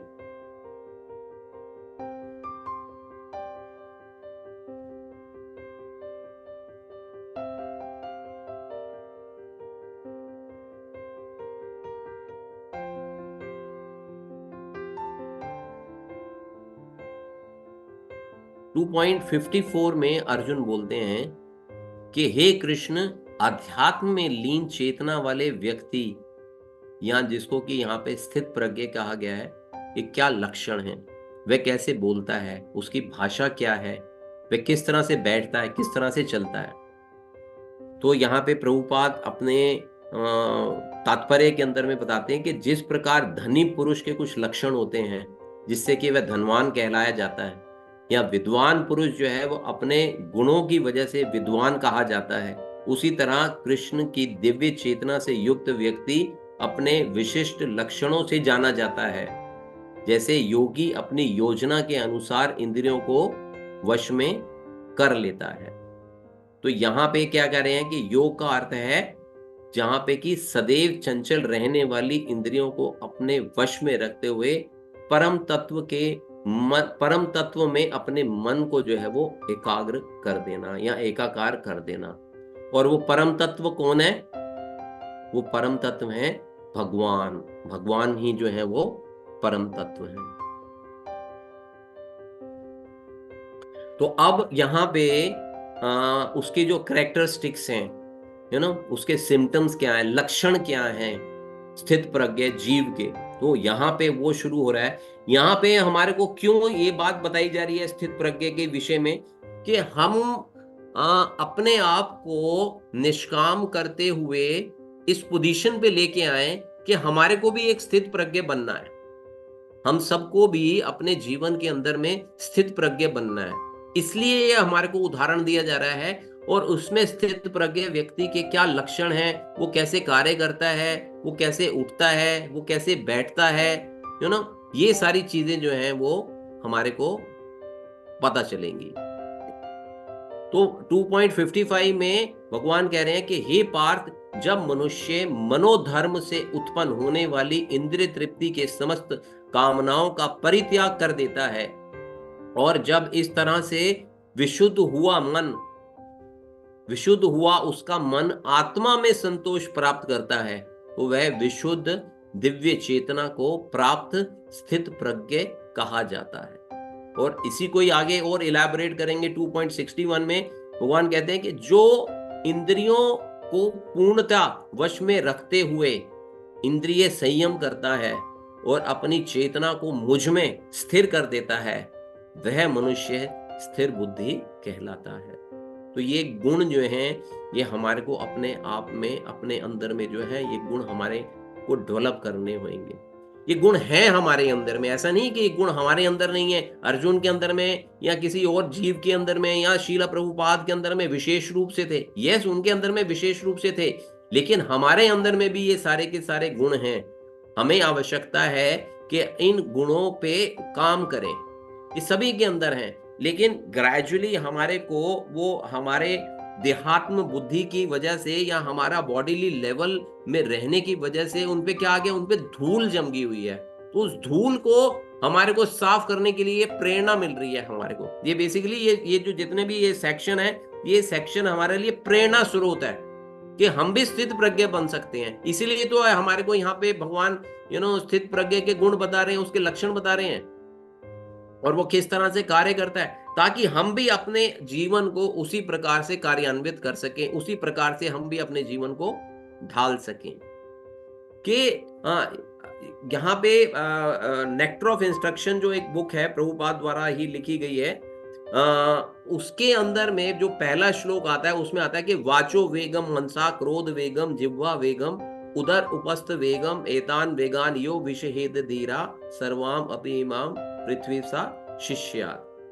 कि जो क्या, इसका क्या अर्थ हुआ कि जो व्यक्ति अपनी वाणी, अपने मन, अपने क्रोध, अपनी जिह्वा, अपने उदर, अपने जनानंगों को कंट्रोल कर सकता है, वह स्थित प्रज्ञ जो है वो बन सकता है। तो ये गुण हैं जो कि हमारे को अपने अंदर में ग्रेजुअली, धीरे धीरे, ये ओवरनाइट नहीं होएगा, this will not happen overnight. Transmigration जो होती है, जो स्थानांतरण होता है, वो ओवरनाइट नहीं होता, वो ग्रेजुअल बेसिस पे होता है। कि पहले हमारे को क्या करना होता है कि हमारे को पहले अपने वीक पॉइंट्स पता होने चाहिए, उन वीक पॉइंट्स को हम एक पेपर पे नोट कर सकते हैं, फिर हम ग्रेजुअली उन पे वर्किंग करना शुरू करेंगे। सो इट्स ए प्रोसेस जो कि ग्रेजुअल प्रोसेस है।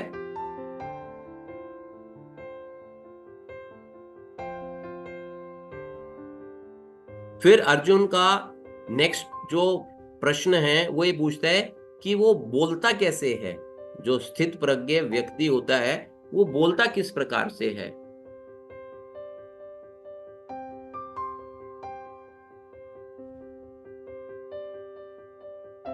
तो सबसे महत्वपूर्ण बात है कि कृष्ण भावना भावित व्यक्ति किस प्रकार से बोलता है, क्योंकि वाणी जो है वो किसी मनुष्य की सबसे बड़ा गुण होती है। कहा जाता है कि मूर्ख व्यक्ति का पता तब तक पता नहीं चलता जब तक वह बोलता नहीं है। कोई भी बन ठन के उसके बाहरी वेशभूषा से नहीं आप एनालाइज कर सकते।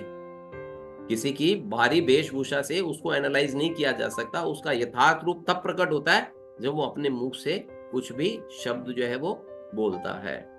तो कृष्ण भावना भावित मनुष्य का क्या लक्षण होता है, या वो क्या होता है कि वो केवल कृष्ण से संबंधित चीजों को ही बोलता है, उसके अतिरिक्त और कुछ नहीं बोलता, वो केवल कृष्ण के विषय में बोलता है। जैसे कि अगर हम शीला प्रभुपाद के विषय में अगर हम बात करें तो वो केवल कृष्ण के विषय में बात करते थे, उन्हीं की चर्चा करते थे। उनके जीवन का लक्ष्य और कुछ नहीं था, उनके जीवन का लक्ष्य था सिर्फ केवल कृष्ण।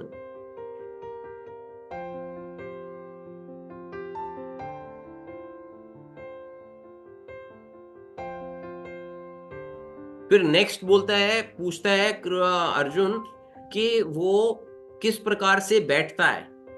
तो यहाँ पे अर्जुन के बोलने की, बैठने की, किस प्रकार से चलता है, ये नॉर्मल डिस्कशन नहीं हो रही है कि जैसे कि हम लोग बात करते हैं या हम लोग किस प्रकार से बैठते हैं, नहीं जी हम तो कुर्सी पे बैठते हैं, नहीं जी मैं तो ऐसे बैठता हूं, मैं तो वैसे बैठता हूं।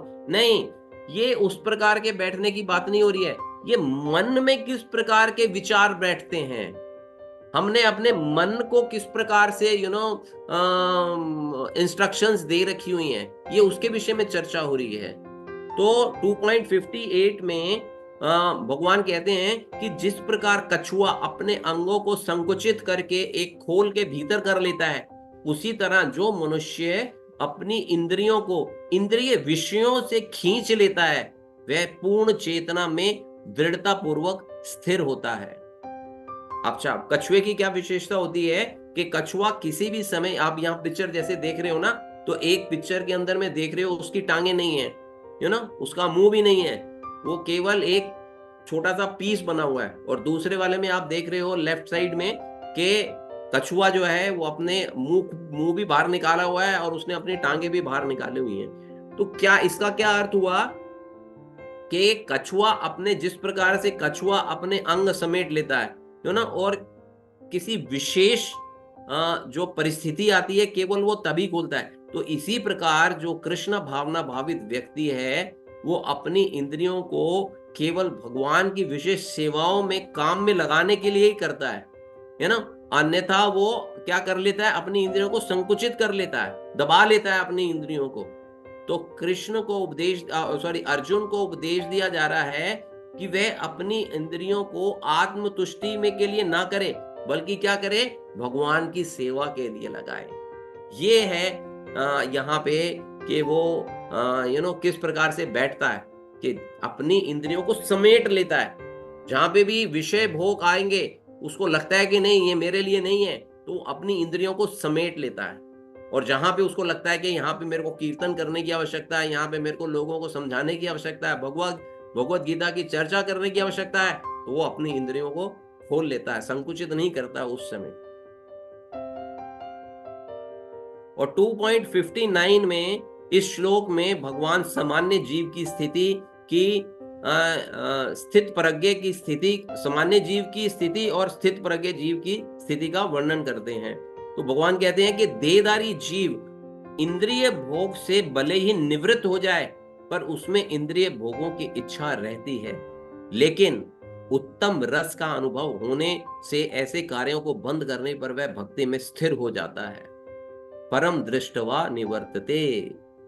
तो ये बहुत इंपॉर्टेंट श्लोक है, इसको हम अपनी लाइफ के साथ रिलेट कर सकते हैं इस वाले श्लोक को, कि जब कभी हम किसी चीज के लिए प्रण करते हैं कि हम ये कार्य नहीं करेंगे, या मैं ये चीज नहीं खाऊंगा, या मैं ये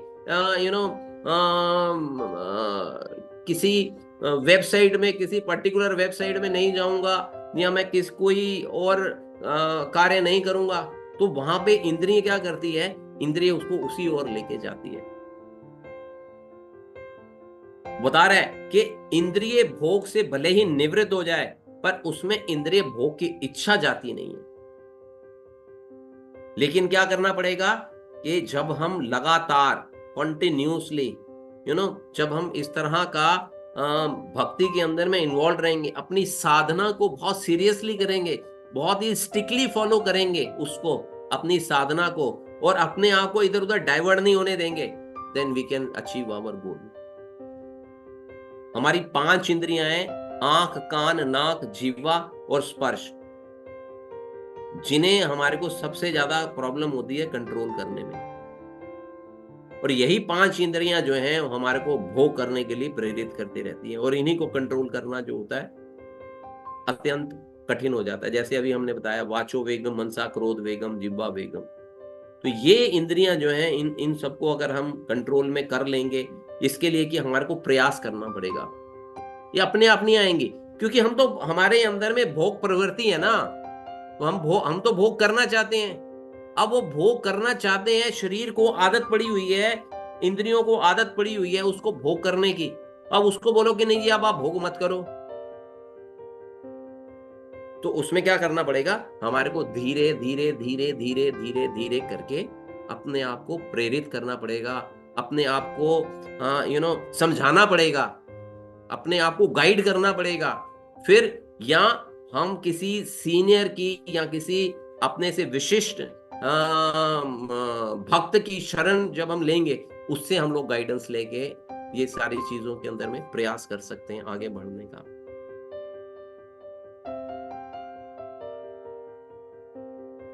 now this is very important कि जब हम प्रयास करते हैं, जब हम प्रयास करते हैं तो प्रयास करते करते हम लोग जो है वो गिर जाते हैं, प्रोसेस ऑफ फॉल डाउन, कि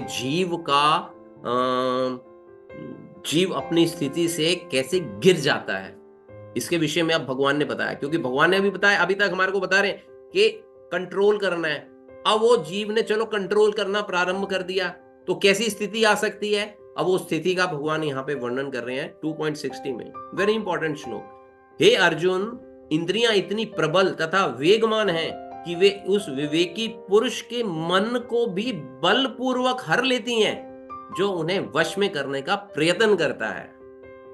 तो हम भी प्रयत्न कर रहे हैं, यहाँ पे हमने जैसे बताया कि हमारे को प्रयास करना पड़ेगा। तो भगवान कह रहे हैं कि ये हमारे जीवन के अंदर में ऐसी स्थिति आ सकती है। क्यों आ सकती है? क्योंकि हम सब लोग देहात्म बुद्धि में है ना, we all are in bodily level status. तो इस स्टेटस में रहेंगे, हमारे को तो भोग करने की आदत पड़ी हुई है, प्रवृत्ति पड़ी हुई है। तो वहां से अगर हम अपने मन को हटाने की चेष्टा करेंगे तो ऐसी स्थिति आ सकती है। फिर 62 में भगवान कहते हैं, इंद्रिय विषयों का चिंतन करते हुए मनुष्य की उनमें आसक्ति उत्पन्न हो जाती है। ऐसी आसक्ति से काम उत्पन्न होता है और फिर काम से क्रोध प्रकट होता है। फिर 63 में कहते हैं, क्रोध से पूर्ण मोह उत्पन्न होता है और मोह से स्मरण शक्ति का विभ्रम हो जाता है। जब स्मरण शक्ति भ्रमित हो जाती है तो बुद्धि नष्ट हो जाती है और नष्ट बुद्धि होने पे मनुष्य भवकूप में पुनः गिर जाता है। तो ये प्रोसेस है हमारे फॉल डाउन का, कि एक व्यक्ति जो है वो अपनी स्थिति से अपने आप को उठाने का प्रयास कर रहा है। लेकिन क्या करना होता है कि ऐसी स्थिति में हमारे को घबराना नहीं होता। ऐसी स्थिति हमारे जीवन में आएगी, एक बार ही नहीं आएगी, कई दफा आएगी। हम प्रयास करेंगे, हम फिर गिर जाएंगे, हम फिर प्रयास करेंगे, हम फिर गिर जाएंगे। लेकिन हमारे को प्रयास करते रहना है, यही इसका उद्देश्य है कि हमारे को केवल प्रयास करना है, हमारे को हटना नहीं है, हमारे को गिरना नहीं है, हमारे को डाइवर्ट नहीं होना है। हमारी जो स्थिति है उस स्थिति को हमारे को मालूम है कि मेरी स्थिति अच्छी नहीं है, बट आई वॉन्ट इंटरनली, मैंने ऐसा अपने आप से वादा कर लिया है कि मैं अपने आप को उठा के छोड़ूंगा। मैं इसके अंदर में, इस दलदल के अंदर में नहीं गिरूंगा। मैं इस दलदल से ऊपर निकलूंगा, बाहर निकलूंगा, ऊपर उठूंगा, आध्यात्मिक बनूंगा, अपने जीवन को संवारूंगा और अपने जीवन के साथ साथ मेरे आसपास में जितने लोग हैं उनके भी जीवन को सुधारूंगा। तो ये कोई प्रण छोटा प्रण नहीं है। तो ऐसे प्रण के साथ में जीव जो है वो गिर सकता है। तो यहीं पे भगवान ने बताया कि जहां पे जीव जो है वो गिर रहा है, यहाँ पे आप देख सकते हो, ग्रेजुअली जो है वो जीव धीरे धीरे अपनी बुद्धि को खो जाता है।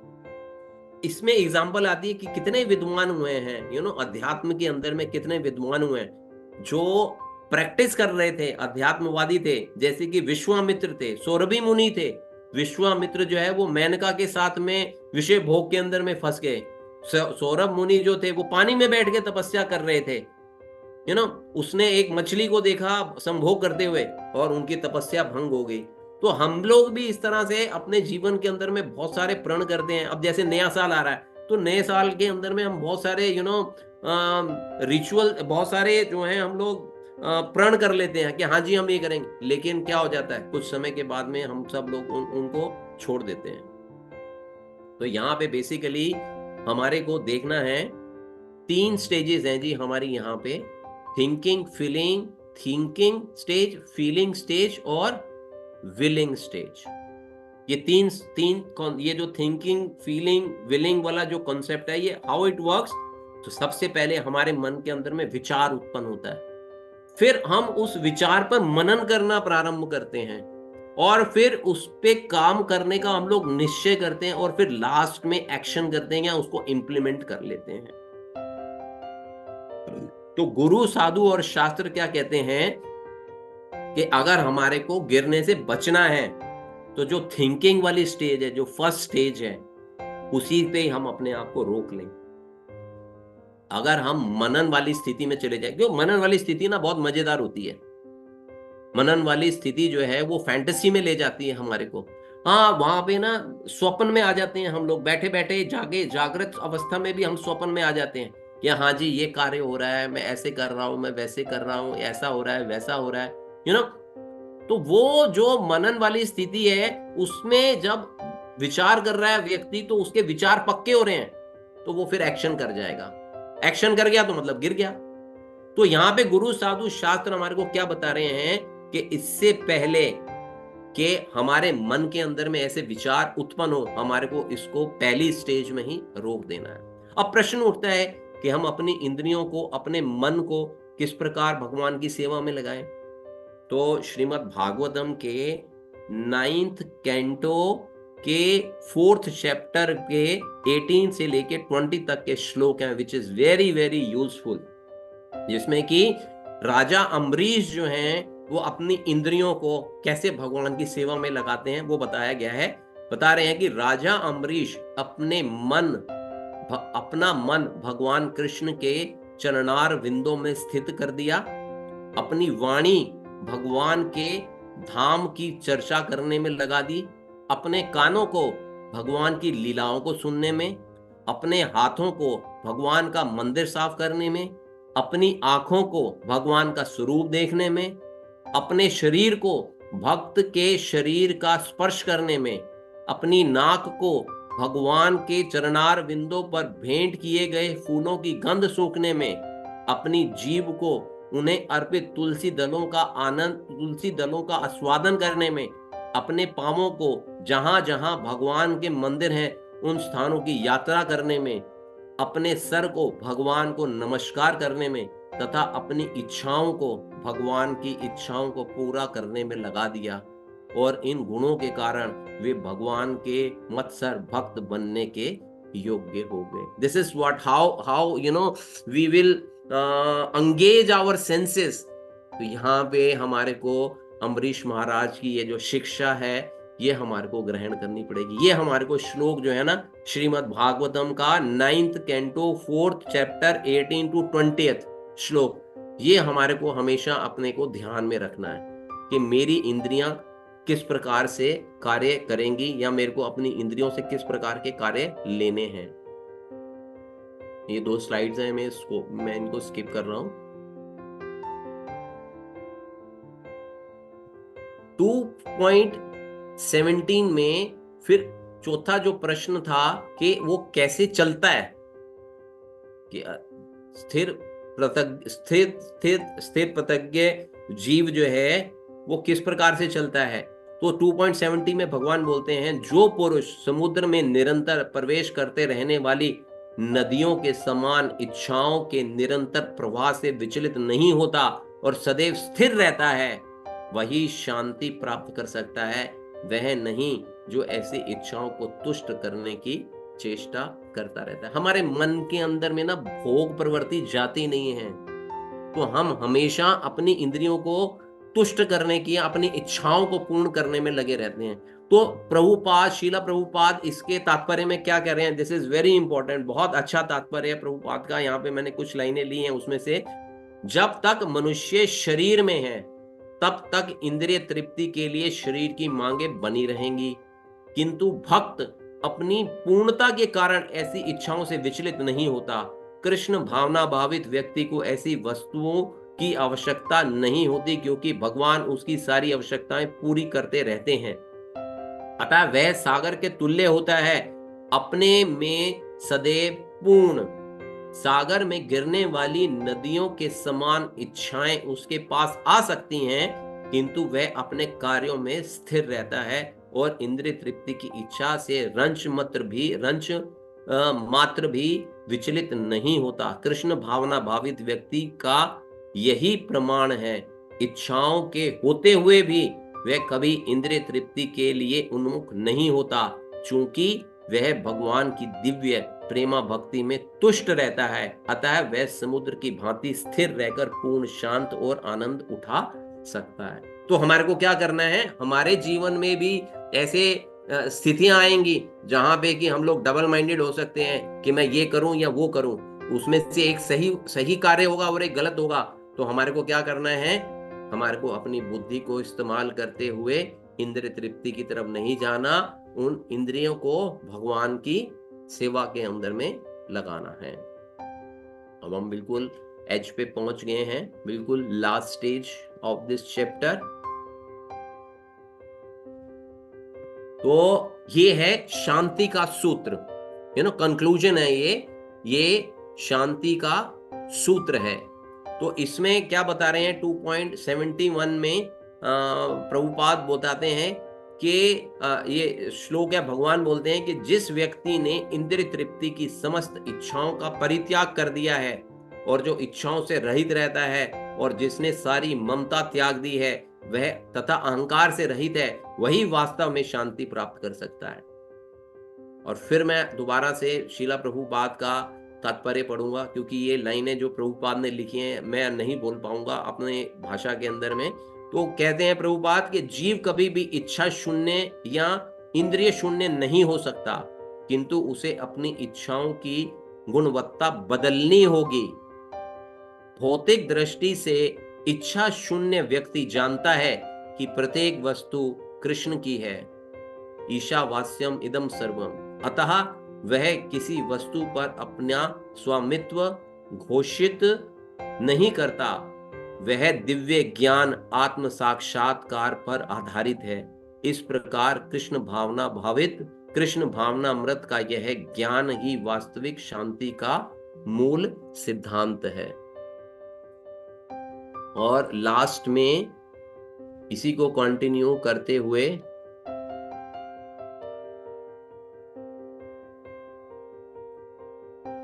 भगवान के धाम जाने का रास्ता, ये लास्ट का श्लोक है, 72 श्लोक।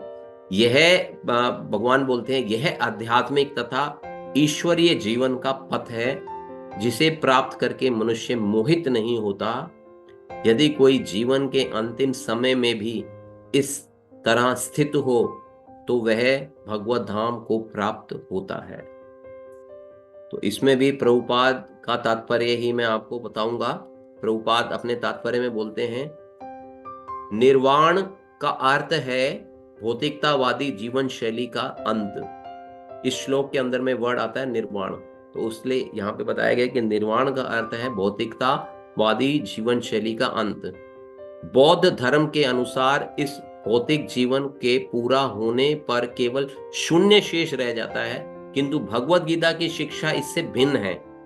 वास्तविक जीवन का शुभारंभ इस भौतिक जीवन का पूरा होने पर होता है। स्थूल भौतिकतावादी के लिए यह जानना पर्याप्त होगा कि इस भौतिक जीवन का अंत निश्चित है, किंतु आध्यात्मिक दृष्टि से उन्नत व्यक्तियों के लिए इस जीवन के बाद अन्य जीवन प्रारंभ होता है। इस जीवन का अंत होने से पूर्व यदि कोई कृष्ण भावना भावित हो जाए तो उसे तुरंत ही ब्रह्म निर्वाण अवस्था प्राप्त हो जाती है। भगवत धाम तथा भगवत भक्ति के बीच कोई अंतर नहीं है, क्योंकि दोनों चरम पद हैं। अतः भगवान की दिव्य प्रेमा भक्ति में व्यस्त रहने का अर्थ है भगवत धाम को प्राप्त करना।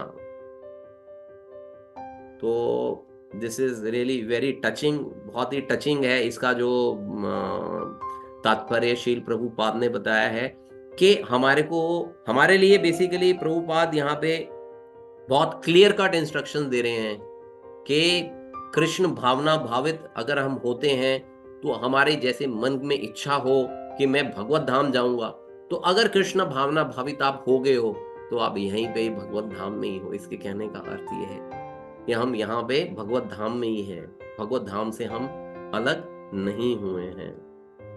मैं थोड़ा सा इनको कंक्लूड करूंगा कि टेक अवेज क्या हैं यहाँ के आज के, कि बी ड्यूटीफुल। जो आपकी कर्तव्य हैं उन कर्तव्यों का हमारे को पालन करना है, उन कर्तव्यों से हमारे को डगमगाना नहीं है, उन्हीं कार्यों पे हमारे को अपने कर्तव्यों पे निश्चित रहना है।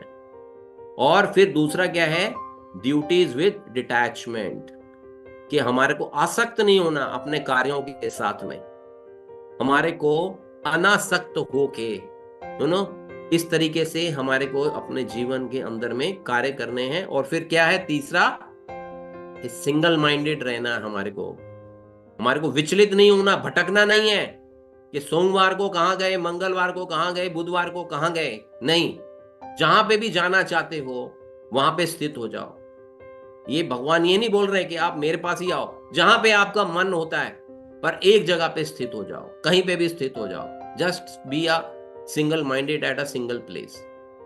और फिर लास्ट में क्या बता रहे हैं, आत्मसमर्पण है जी, ये भगवान को आत्मसमर्पण, यही भक्ति का सूत्र है, यही शांति का सूत्र है। और इस अध्याय के अंदर में सबसे इंपॉर्टेंट श्लोक जो है वो श्लोक संख्या 13 है। देहिनो अस्मिन यथा देहम कुमारम योगनम जरा तथा देहांतर प्राप्ति धीरज तत्र न मोहयति। और जैसे कि हमने आपके साथ में पहली क्लास के अंदर में चर्चा की थी कि ये अध्याय जो है वो हमारे को, पहला वाला तो था हमारे को हम लोग विषाद से कैसे बाहर आ सकते हैं, और दूसरा अध्याय जो है वो आइडेंटिफिकेशन, कि मेरी आइडेंटिफिकेशन क्या है, मैं कौन हूं, ये मेरे विषय में, आपके विषय में चर्चा करता है। ये सांख्य योग जो है, योग ऑफ एनालिसिस, विश्लेषण जिसको कि हम लोग बोलते हैं, ये हमारे को विश्लेषित करता है कि हमारी और आपकी स्थिति क्या है, आपके और हमारे विषय में चर्चा करता है कि मैं शरीर नहीं हूं, मैं एक आत्मा हूं। इस प्रकार का विचार अगर हम अपने मन के अंदर में रखेंगे कि मैं शरीर नहीं हूं, मैं आत्मा हूं, और हम निष्काम भाव से कार्य करेंगे, अपने कार्यों को भगवान को सेंटर में रखते हुए करेंगे, तो जैसे प्रभुपाद ने बोला कि यह इसी स्थान पे, इसी घर में, इसी जगह पे हमारे को वैकुंठ की प्राप्ति हो सकती है।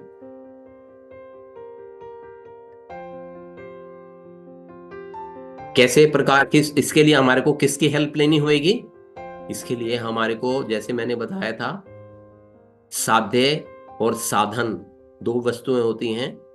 तो साधन हमारे को लेना पड़ेगा इस हरे कृष्ण महामंत्र को। क्या है कि हरे कृष्ण कृष्ण कृष्ण हरे हरे, हरे राम राम राम हरे हरे।